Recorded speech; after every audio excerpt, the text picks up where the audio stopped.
काल वृक्ष, the tree of time. Rajasthan के एक वीरान इलाके में रेत के समंदर के बीचों बीच एक अकेला पेड़ खड़ा था। काल वृक्ष। कहते हैं वो पेड़ हजारों साल पुराना है और उसमें समय को रोकने की शक्ति है।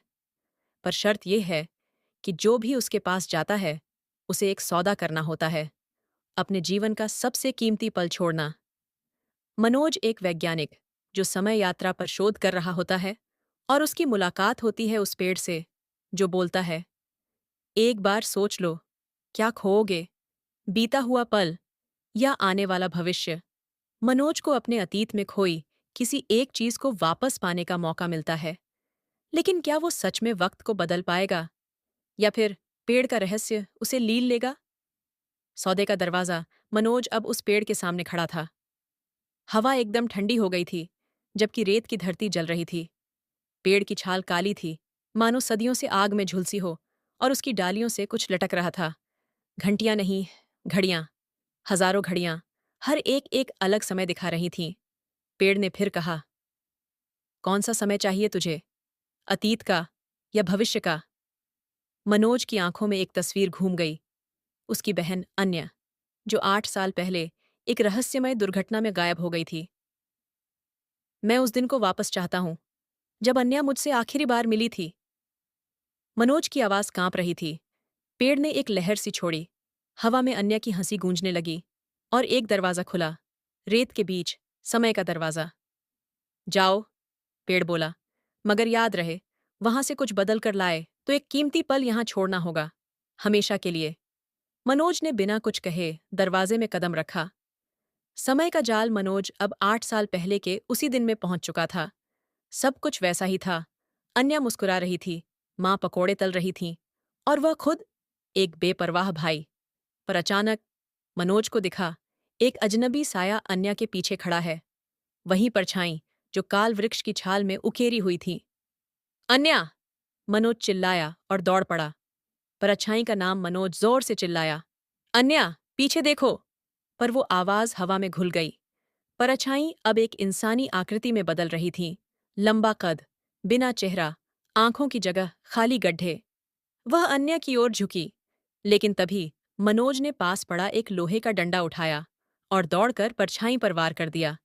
धुआं सा उठा। परछाई गायब नहीं हुई। वो पीछे हटी और बोलने लगी, तू आया है अपने अतीत को बदलने, लेकिन क्या तू जानता है कि मैंने उसे क्यों लिया था। मनोज सन्न रह गया। तू कौन है? परछाई ने पहली बार अपना नाम बताया। मैं हूं समय भ्रष्ट, जो उन लम्हों को निगलता है जिन्हें इंसान भूल जाते हैं। तुझे अपनी बहन याद थी, इसीलिए मैं उसे लेने आया। मनोज कांप गया। उसे अब समझ आ रहा था, काल वृक्ष सिर्फ एक दरवाजा नहीं, एक चेतावनी है। जो अतीत से खेलता है उसका भविष्य खुद समय निगल लेता है। सौदे की कीमत। मनोज ने अन्य का हाथ पकड़ा और बोला, मैं तुझे लेकर वापस चलूंगा, चाहे जो हो जाए। पर तभी काल वृक्ष की आवाज फिर गूंजी, अगर तू उसे वापस ले गया तो तुझे अपना सबसे कीमती पल देना होगा। मनोज बोला, मैं तैयार हूं। दरवाजा फिर खुला। अन्या और मनोज वापस काल वृक्ष के नीचे पहुंचे। पेड़ बोला, अब दे अपनी सबसे कीमती याद, वो पल जो तुझे इंसान बनाता है। मनोज की आंखें भर आईं और उसने अपनी और अन्या की बचपन की सारी यादें पेड़ को सौंप दीं। अब अन्या उसके साथ थी, लेकिन मनोज उसे याद ही नहीं था कि वो उसे इतना क्यों चाहता है। उसकी आंखों में सिर्फ एक खालीपन बचा था। अब काल वृक्ष शांत था। घड़ियां अब और तेज चलने लगी थीं, पर एक घड़ी उल्टी चलने लगी और उसके भीतर एक चेहरा दिखा, मनोज का। काल वृक्ष के नीचे खड़ा मनोज अब बिल्कुल शांत था। उसकी आंखों के सामने अन्य मुस्कुरा रही थी, मगर वह खुद उसे पहचान नहीं पा रहा था। क्या तुम मेरी बहन हो? उसने धीमी आवाज में पूछा। अन्या का चेहरा गिर पड़ा। भाई, तुमने मुझे पाने के लिए खुद को ही खो दिया। पास खड़ा कालवृक्ष धीरे धीरे सूखने लगा। हवा में लटकी हजारों घड़ियां एक एक कर गिरने लगीं, मानो समय का ताना बाना टूट रहा हो। तभी परछाई वापस आई, अब और ज्यादा धुंधली, लेकिन शांत। उसने कहा, जो इंसान अपनी सबसे कीमती याद खो दे, वो अब समय के बाहर हो जाता है। वो जीता है, मगर बिना जुड़ाव के। मनोज अब किसी को पहचान नहीं पा रहा था। वो न माँ को, न अन्या को, न खुद को। उसने वो सब पा लिया जिसके लिए वो समय में गया था, लेकिन खो दिया वो हिस्सा जो उसे मनोज बनाता था। कुछ वर्ष बाद एक नया यात्री एक नई खोज के साथ काल वृक्ष के पास आया। वह वहां बैठा एक आदमी देखता है, शांत, अकेला, खोया हुआ। कौन हो तुम? उस यात्री ने पूछा। वो आदमी मुस्कुराया।